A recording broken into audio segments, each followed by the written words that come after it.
Everyone, welcome to NCERT easy explanation.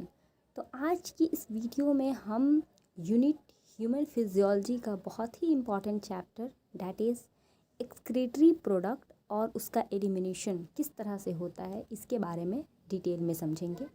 ये हमारी part first video है। इस चैप्टर को अच्छे से समझाने के लिए मैंने इसको पार्ट वाइज डिवाइड कर दिया है। ये हमारा इंट्रोडक्टरी लेक्चर है जिसमें हम लोग जानेंगे कि एक्सक्रीटरी प्रोडक्ट क्या है और उसका एलिमिनेशन किस किस तरह से हो सकता है। तो चलो बच्चों, वीडियो स्टार्ट करते हैं। तो जैसा कि तुम सबने अभी तक पढ़ा होगा, urea, ammonia, uric acid, carbon dioxide, water, sodium, potassium, chloride, phosphate, ये सारी चीज़ों का तुमने नाम सुना होगा। तो ये जितनी भी चीज़ें हैं ये एनिमल एक्युमुलेट करता है। ठीक है, क्यों करता है भाई? तो जब भी मेटाबॉलिक एक्टिविटी होता है हमारे बॉडी के अंदर, चाहे वो कोई सा भी एनिमल हो, ज़रूरी नहीं कि सिर्फ तुम हो, चाहे वो लोअर इनवर्टिब्रेट्स हो या फिर हायर वर्टिब्रेट्स हो, हर किसी के अंदर मेटाबॉलिक एक्टिविटी होती है। ये बात तुमने लिविंग वर्ल्ड में पढ़ा होगा कि मेटाबॉलिक एक्टिविटी जब होती है तो उसके वजह से कुछ अच्छी चीज़ें भी बनती हैं, कुछ ऐसी वेस्ट प्रोडक्ट भी बनते हैं। तो वेस्ट प्रोडक्ट जो बनते हैं उसका हमारे बॉडी से एलिमिनेशन बहुत ज़रूरी है। वो अगर हमारे बॉडी में रहेगा तो वो हार्मफुल होगा। ठीक है, तो इस तरह से ये जितने भी सब्सटेंस है इसको या तो तुम टोटली बॉडी से बाहर निकालो या फिर पार्शियली निकालना ज़रूरी है। तो एक्सक्रीटरी प्रोडक्ट कितने तरह के हो गए?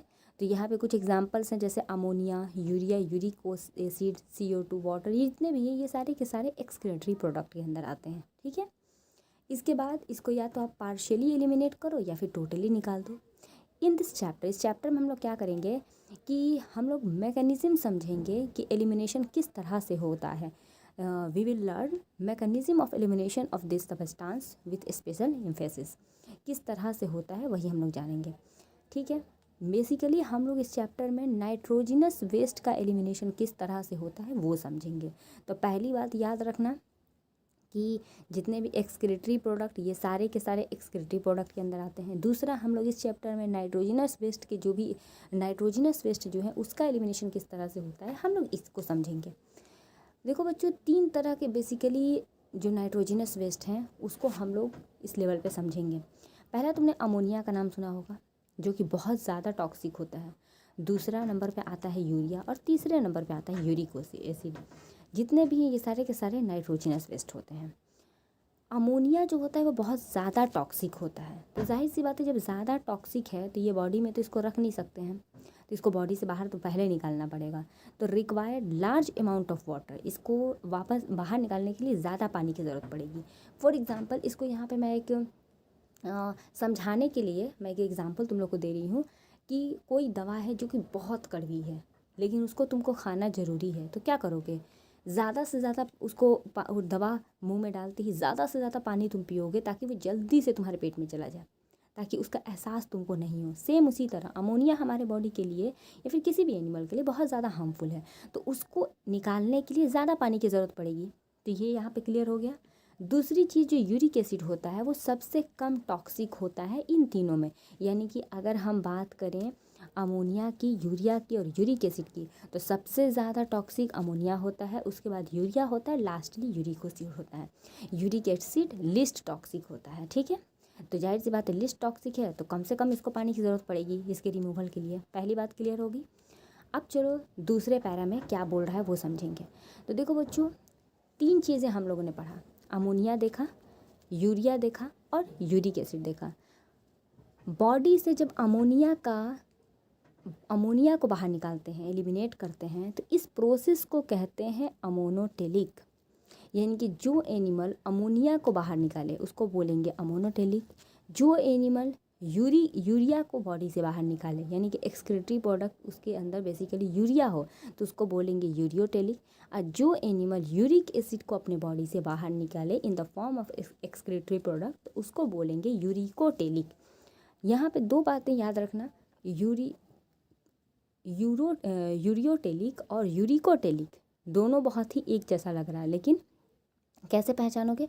तो यूरिक एसिड में C होता है ना, तो बस एक सिंपल सा छोटा सा मतलब ट्रिक है याद करने का, कि सी से तुम पहचानना कि यूरिक, जिसमें सी रहेगा ना वो यूरिक टेरिक हो जाएगा, यूरिक एसिड के लिए होगा, ठीक है।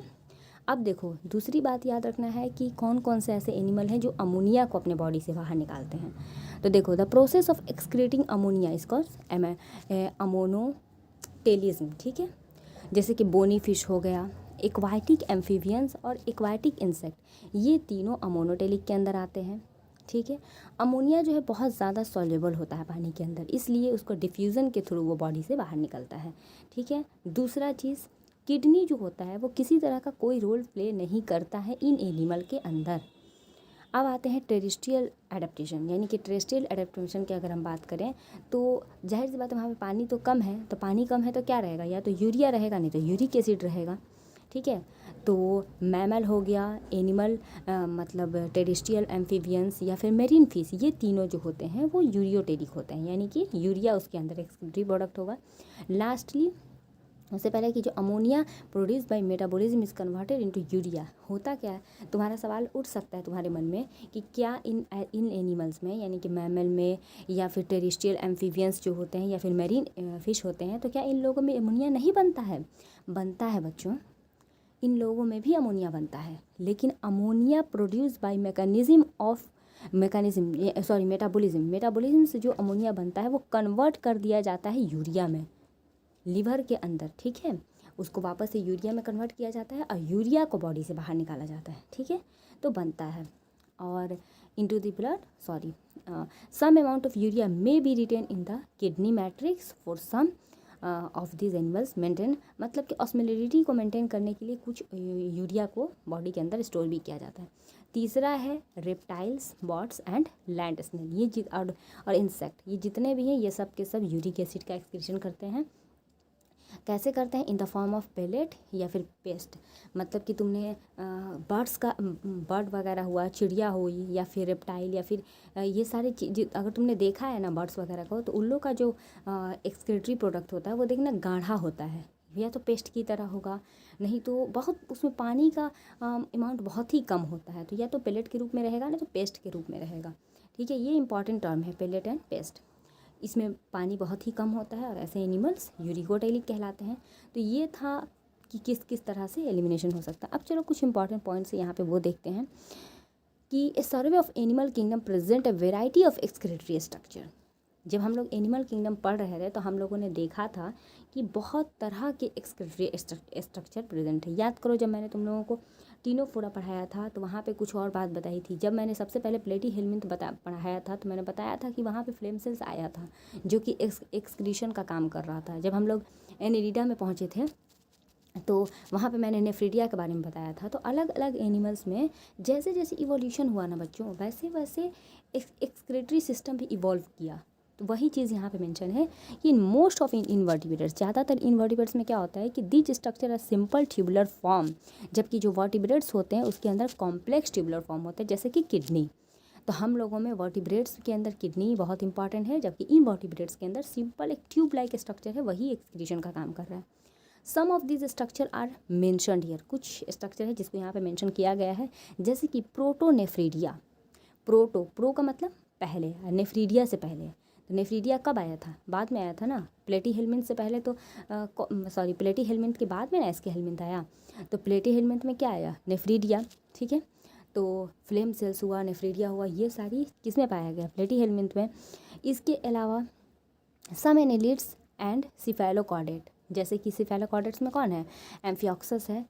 Protonephridia are primarily concern with ionic and fluid volume regulation, यानी कि ऑस्मो रेगुलेशन करवाने का काम कौन करता है? Protonephridia. Nephridia are the tubular excretory structure in the earthworm, that is annelida. जितने भी ज़्यादातर एनालिडम, सबको तो नहीं कहेंगे लेकिन ज़्यादातर एनालिडा के अंदर, जैसे कि अर्थवर्म उसी के अंदर आता है, नेफ्रीडिया वहाँ पे प्रेजेंट है, वही एक्सक्रीशन का काम कर रहा है। यही आगे चल के नेफ्रॉन में कन्वर्ट हुआ। Nephridia help to remove nitrogenous waste and maintain a fluid and ionic balance.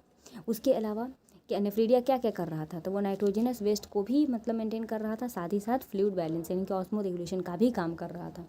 जब हम लोग मालपीजियन ट्यूब्यूल की बात करेंगे तो मालपीजियन ट्यूब्यूल कहाँ पे प्रेजेंट है? ज़्यादातर इंसेक्ट में मालपीजियन ट्यूब्यूल प्रेजेंट था, ठीक है, ओके।